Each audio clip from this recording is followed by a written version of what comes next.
ಕಳೆದ ಸುಮಾರು ವರ್ಷಗಳಿಂದ ಕೂಡ ಮೇಕೆದಾಟು ಯೋಜನೆ ಅನುಷ್ಠಾನಕ್ಕಾಗಿ ಹಲವಾರು ರೀತಿಯ ಹೋರಾಟಗಳು ನಡೆದುಕೊಂಡು ಹೌದು ಮಿತ್ರರೇ, ರಾಮನಗರದ ಪ್ರಸಿದ್ಧ ವೆಂಕಟೇಶ್ವರ ದೇವಾಲಯದಲ್ಲಿ ಪೂಜೆ ಸಲ್ಲಿಸುವ ಮುಖಾಂತರ ಪಾದಯಾತ್ರೆಗೆ ವಿವಿಧ ಕಲಾ ತಂಡಗಳಿಂದ ತಮಟೆ ಸದ್ದಿನೊಂದಿಗೆ ರಾಮನಗರದ ಕೆಂಪೇಗೌಡ ವೃತ್ತದಿಂದ ಬೆಂಗಳೂರಿನವರೆಗೆ ಪಾದಯಾತ್ರೆಯನ್ನು ಹಮ್ಮಿಕೊಳ್ಳಲಾಗಿದೆ. ಇಂದು ಮತ್ತು ನಾಳೆ 2 ದಿನಗಳವರೆಗೆ ಈ ಪಾದಯಾತ್ರೆಯನ್ನು ನಡೆಸಲಾಗುತ್ತದೆ. ಈಗ ಮತ್ತೊಂದು ಹಂತದ ಹೋರಾಟಕ್ಕೆ ಪ್ರವೀಣ್ ಶೆಟ್ಟಿ ಬಣ ನಾಂದಿ ಹಾಡಿದ್ದು, ರಾಮನಗರದಿಂದ ಬೆಂಗಳೂರುವರೆಗೆ ಪಾದಯಾತ್ರೆ ಮಾಡುವ ಮೂಲಕ ಸರ್ಕಾರಕ್ಕೆ ಬಿಸಿ ಮುಟ್ಟುವ ಕೆಲಸ ಪ್ರವೀಣ್ ಶೆಟ್ಟಿ ಬಣ ಮಾಡಲು ಮುಂದಾಗಿದೆ. ಸಾವಿರಾರು ಕರವೇ ಕಾರ್ಯಕರ್ತರ ಜೊತೆ ಪ್ರವೀಣ್ ಶೆಟ್ಟಿ ಬಣವು ಇಂದು ರಾಮನಗರದಿಂದ ಬೆಂಗಳೂರಿಗೆ ಪಾದಯಾತ್ರೆ ಹಮ್ಮಿಕೊಂಡಿತ್ತು. ಸರ್ಕಾರ ಕೊಟ್ಟ ಮಾತಿಗೆ ತಪ್ಪಿದೆ. ಮೇಕೆದಾಟು ಯೋಜನೆ ಬಂಡವಾಳ ಮಾಡಿಕೊಂಡು ಸಿದ್ದರಾಮಯ್ಯ ಅವರು ಮತ್ತು ಡಿಕೆಶಿ ಅವರು ಅಧಿಕಾರಕ್ಕೆ ಬಂದರು. ಆದರೆ ಮಾತಿನಂತೆ ನಡೆದುಕೊಳ್ಳಬೇಕೆಂದು ಪ್ರವೀಣ್ ಶೆಟ್ಟಿ ಸರ್ಕಾರಕ್ಕೆ ಚಾಟಿ ಬೀಸಿದರು. ಸರ್ಕಾರ 2 ವರ್ಷವಾದರೂ ಮೇಕೆದಾಟು ಯೋಜನೆ ಬಗ್ಗೆ ಯಾವುದೇ ಕ್ರಮ ಕೈಗೊಂಡಿಲ್ಲ. ಯಾಕೆ ಕೈಗೊಂಡಿಲ್ಲ? ಈ ಯೋಜನೆ ಬಗ್ಗೆ ಎಷ್ಟು ಕಾಳಜಿ ಇದೆ? ಈ ಯೋಜನೆಗೆ ಎಷ್ಟು ಬಜೆಟ್ ಇಟ್ಟಿದ್ದಾರೆ? ಯಾವಾಗ ಯೋಜನೆ ಕೈಗೊಳ್ಳುತ್ತಾರೆ ಎಂದು ಜನರಿಗೆ ಸ್ಪಷ್ಟವಾಗಿ ಹೇಳಬೇಕು ಎಂದು ಒತ್ತಾಯಿಸಿದರು. ಅದೇ ರೀತಿ ಕುಮಾರಸ್ವಾಮಿ ಮತ್ತು ಪ್ರಹ್ಲಾದ್ ಜೋಶಿ ಅವರು ಕೂಡ ಕೇಂದ್ರ ಸರ್ಕಾರದ ಮೇಲೆ ಒತ್ತಡ ಹೇರಬೇಕು ಎಂದು ಇದೇ ಸಂದರ್ಭದಲ್ಲಿ ಹೇಳಿದರು.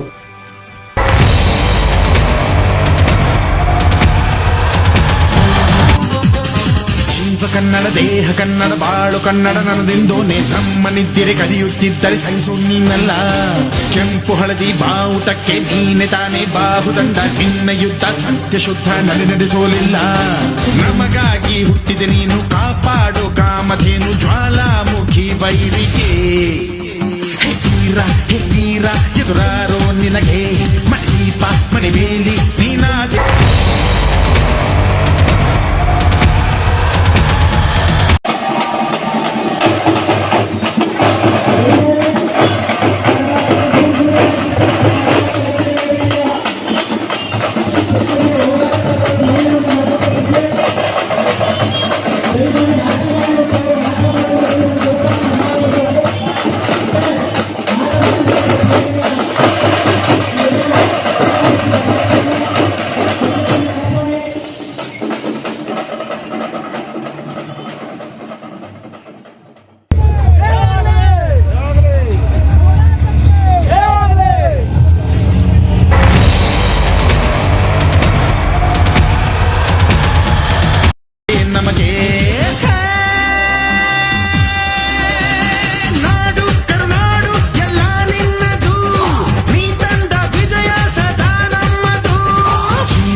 ನೀನಲ್ಲ.